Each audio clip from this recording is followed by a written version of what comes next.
hantaman duniawi ini gitu. Iya, resepnya adalah kan hidup nggak kebayang ya kan anak 7 single fighter dengan berbagai macam kesibukan, kayaknya 24 jam waktu juga kayak kurang banget ya kan.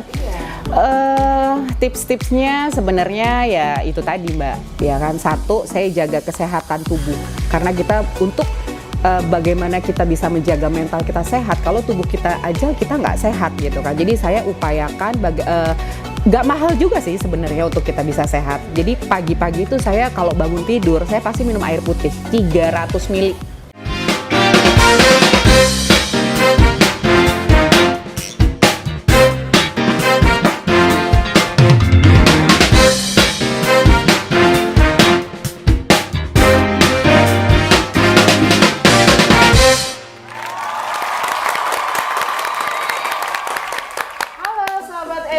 Apa kabar semuanya?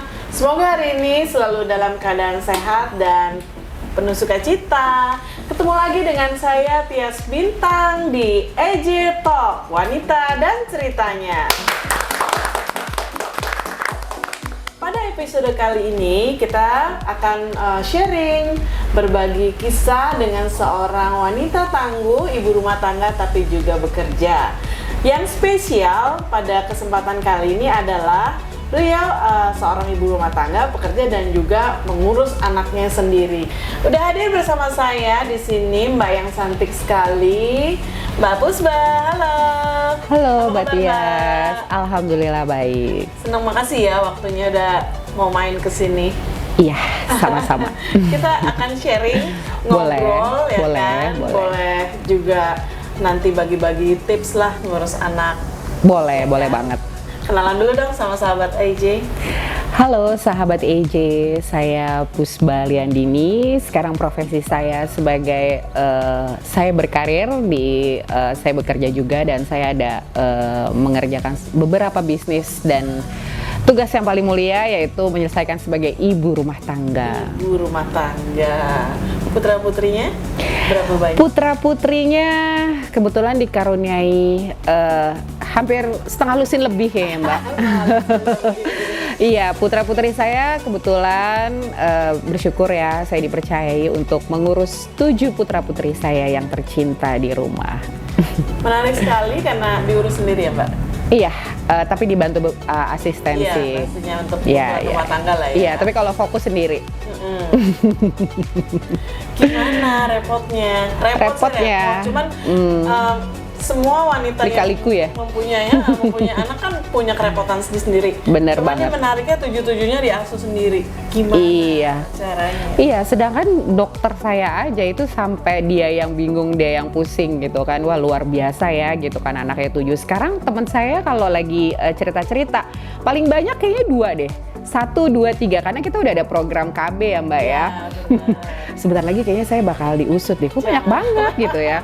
Seperti itu. Suka dukanya sih sebenarnya kalau dibilang capek banget karena saya 24 jam waktu saya bagi-bagi ya dari pagi, siang, sore sampai malam. Bagaimana saya harus bisa efektif untuk mengatur waktu saya walaupun waktu saya tidak terlalu banyak buat mereka, tapi bagaimana efektivitas itu dapat seperti itu. Iya. Bekerja juga kan? Bekerja juga, ada usaha juga secara 7 ya Mbak. Sekolah sekarang kan tahu sendiri berapa harganya kan.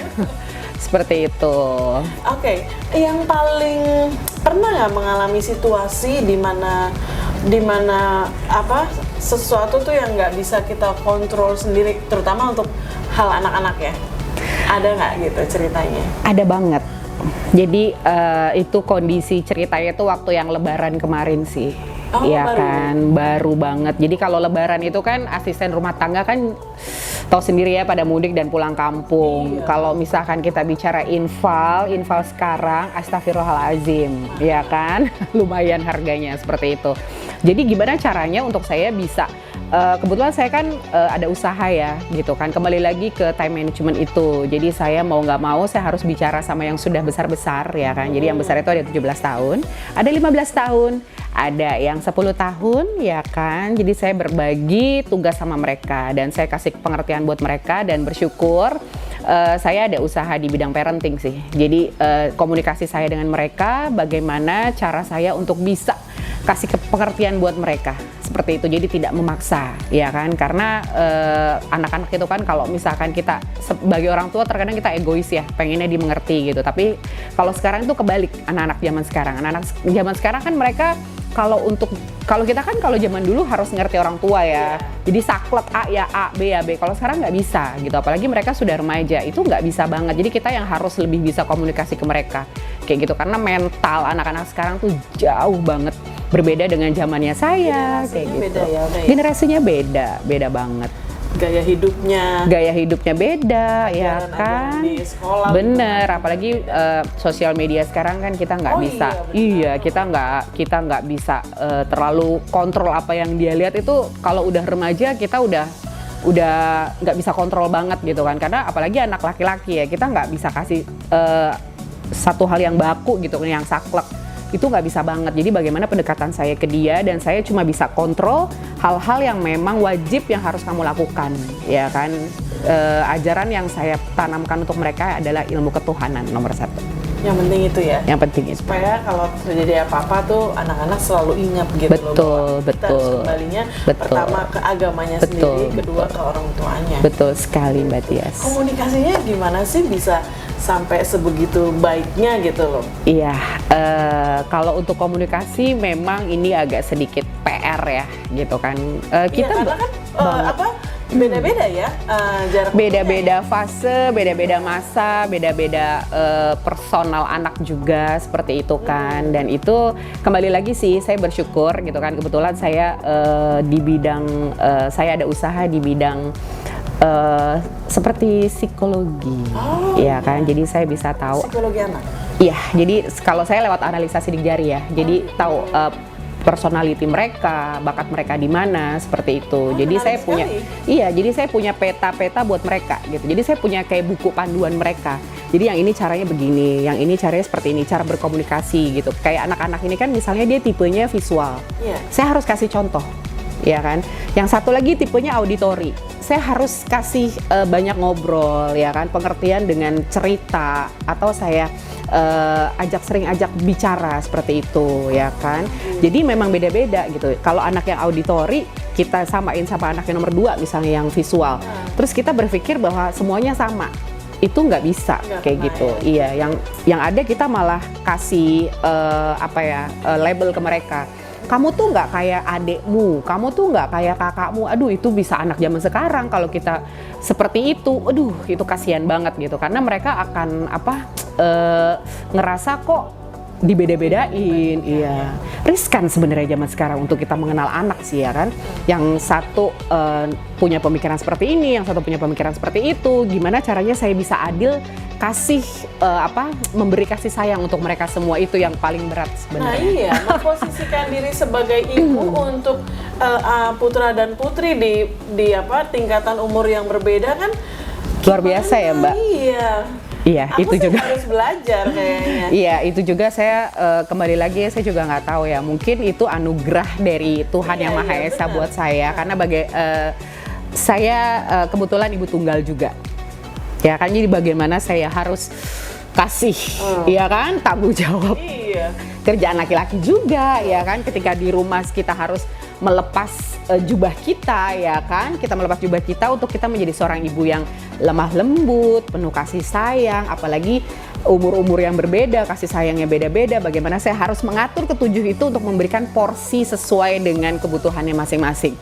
24 jam itu makanya waktu yang saya pakai semua deh. Mungkin waktu tidur saya cuma 2-3 jam lah untuk saya beristirahat seperti itu. Nah, jadi kepala keluarga iya, jadi ibu rumah tangga iya, wanita karir juga iya. Iya. Kapan ngerasa capeknya? Kapan ngerasa capek ya? Luar biasa ya. Harus dijaga juga dong. Banget. Mentalnya banget. Mesti up terus, ya kan. Caranya? Itu luar biasa ya. Pertanyaan yang sangat bagus sekali. Kapan capeknya gitu ya? Mbak, kalau ibu-ibu di luar sana, ibu rumah tangga yang di rumah aja, Udah capek ya? Kita anggapnya ayo di rumah aja gini-gini kan, tapi kan nggak tahu keseharian dari melek mata pagi sampai mau tidur kan nggak berhenti. Begitu juga dengan wanita karir misalnya yang hampir setengah hari di hidupnya itu di kantor. Itu juga kan punya lika-liku sendiri dong, tingkat stres sendiri. Nah, Mbak Pusba mengalami itu bareng-bareng, ya kan? Kerja iya, ngurus anak iya. Betul. Mental sehat kan ya, happy banget. Alhamdulillah ya kan. Iya, kalau nangis-nangisnya kayak saksinya cuma kamar mandi deh, Mbak. Nggak mungkin saya mau nangis di sini kan? Kayak itu gitu. Ruang meditasi terbaik. Ruang, iya. Terkadang ruang nangisnya cuma itu aja ya kan. Sebagai manusia yang biasa ya kan, manusia normal, adalah rasa jenuh, rasa capek, rasa lelah ya kan. Tapi satu hal buat saya dalam prinsip saya tidak pernah mengeluh. Itu yang paling saya hindari, seperti itu kan. Dikala saya memang capek ya paling saya istirahat 15 menit, saya coba untuk tidur ya kan. Saya yang paling penting sebenarnya time management aja sih Mbak. Dan mencoba untuk menerima bahwa kehidupan ini pasti ada solusinya. Yang saya jalani dalam kehidupan apapun kondisinya pasti itu sudah takdir yang terbaik buat saya. Apapun, per detiknya, per menitnya gitu kan. Mungkin sampai saya ada di sini dan bisa ketemu Mbak Tias, luar biasa ya. Itu salah satu takdir buat saya gitu. Jadi apapun yang saya jalani, saya akan kasih yang terbaik buat hidup saya. Karena segala sesuatu yang terjadi di dunia ini nggak ada yang kebetulan sebenarnya. Betul sekali. Apapun, dari hal kecil ya, dari yang kita nggak sengaja lakukan gitu, kesalahan, kebaikan, itu pasti ada pelajaran, ada hikmahnya. Banget. Punya teman curhat nggak sih? Teman curhat. Ini mulai ngegosip nih. Mulai mengulik-ngulik ya kan, mulai mengulik-ngulik. Kalau dibilang mungkin dengan background saya ya, wanita karir, kerja juga, anak 7 ya kan, terus juga single fighter. Kalau dibilang teman curhat, sebenarnya kalau teman, alhamdulillahnya saya orang yang seneng banyak temen lah di mana-mana ya kan. Tuhan sangat baik buat hidup saya lah. Jadi Tuhan tuh sangat baik. Saya selalu dikasih di sekeliling oleh orang-orang yang baik. Tapi yang paling utama saya selalu curhatnya sama Tuhan. Itu nomor 1. Itu yang paling bisa yang paling luar biasa. Betul. Yang paling aman. Yang paling bisa bikin damai. Betul. Jadi on track loh curhatnya. Gak ada bocor-bocor ya kan? Dibuka semuanya lah ya. Mbak Pusba, aku mau minta itu langsung otomatis ya kan. Dan untuk sarapan, kalau misalkan saya lagi banyak aktivitas gitu kan, jadi memang saya orang yang senang menjaga kesehatan lah intinya, karena saya harus mengurus anak saya yang banyak itu, jadi saya harus sehat ya kan.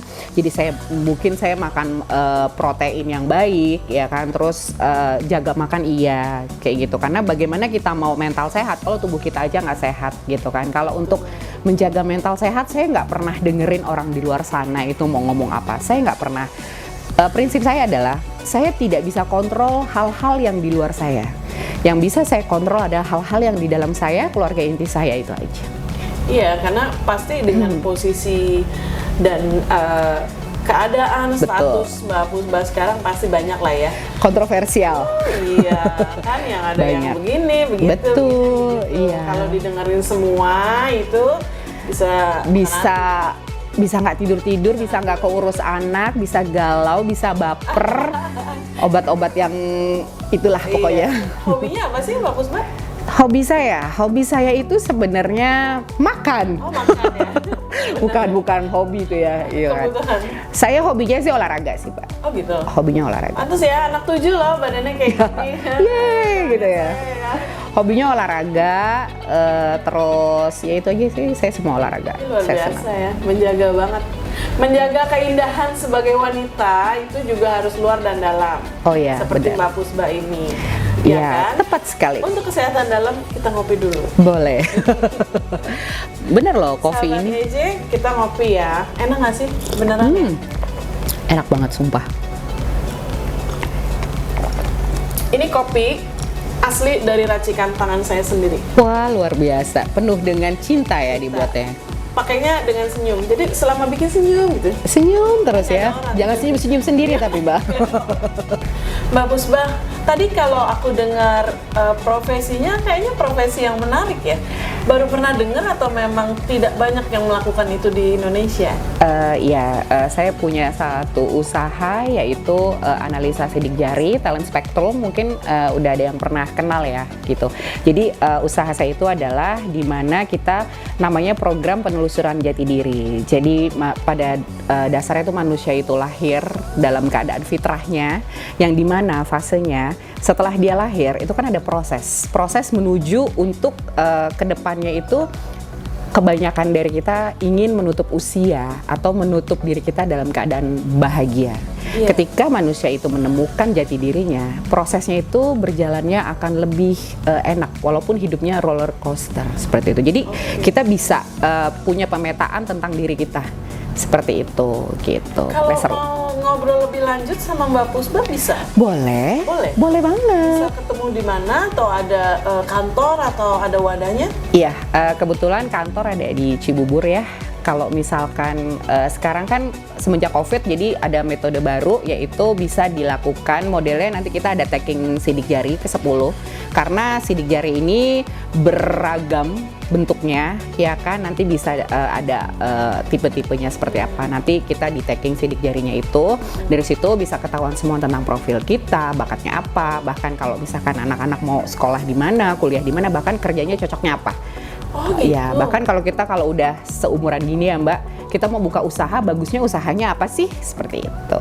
Oh gitu. Iya. Bisa sampai kebaca sampai Iya, begitunya betul. ya? Ada stress level kita juga bisa tahu. Terus nanti untuk dunia digital ke depan kita untuk ngikutin perkembangan dan dengan diri kita bisa masuk di dunia digital itu seperti apa gitu.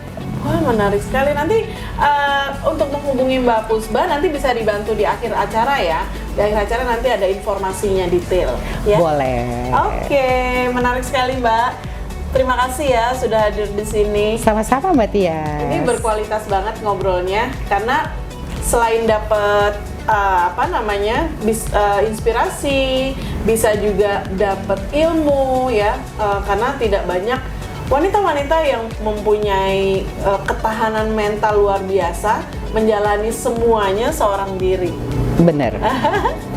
Semoga selalu sehat Mbak Pusbah. Amin, amin, amin ya Panjang robbal umur, alamin. lancar semua Amin, ya, amin, amin, kerjanya. amin. Dan pasti Mbak Pusbah masih selalu bahagia. Alhamdulillah.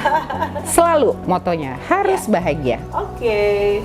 Sahabat EJ, demikianlah perbincangan kita, curhat-curhat kita dengan Mbak Pusbah. Jangan lupa untuk saksikan terus EJ Talk, wanita dan ceritanya di episode-episode berikutnya.